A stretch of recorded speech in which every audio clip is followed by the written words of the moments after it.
ஒரு மன ரம்மியமான ஒரு சின்ன விஷயம் சொல்கிறேன். நான் அதை நல்லா நான் மனசில் இன்ன வரைக்கும் எனக்கு ஞாபகத்தில் இருக்குது. எங்கள் அத்தை இருந்தாங்க சகோதரிங்கள. அவங்களுக்கு 3 பசங்க.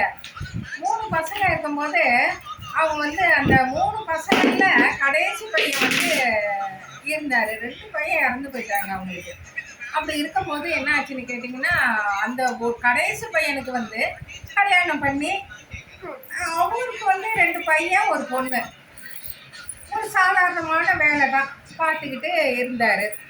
அப்புறம் அந்த குழந்தைங்கள அந்த பையனையும் அந்த பொண்ணு 2 பையனையும் அந்த ஒரு பொண்ணையும் எங்கள் அத்தை ரொம்ப நல்லா வளர்த்தாங்க.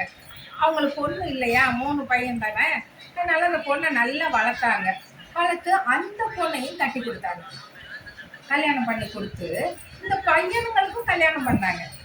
பண்ணி அந்த பொண்ணுக்கு ஆண் ஒன்று பொண்ணு ஒன்று, இந்த பையனுங்களுக்கு 2 பையன் பிறந்து அதுங்களை ஒரு 10 வயசு வரைக்கும் வளர்த்துட்டு தான் எங்கள் அத்தை நல்ல முதிர் வயசான பிறகு இறந்து போனாங்க. அவங்க ஜென்ரேஷனை பாருங்க.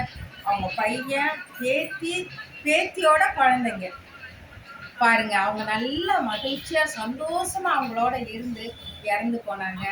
கூட்டு குடும்பமா இருந்தாங்க. எதுக்கு சொல்ல வரேன்னா, கூட்டு குடும்பமா இருந்து அந்த பேர பிள்ளைங்க என்ன செய்யுது, நம்ம மருமக எப்படி சமைச்சு கொடுக்குறாங்க அப்படின்னு சொல்லிட்டு எப்போதுமே வயசானவங்க வீட்டில் இருந்தால் அந்த பிள்ளைங்க மேலே ஒரு ஞாபகம், ஒரு தாட்டு இருக்கும்.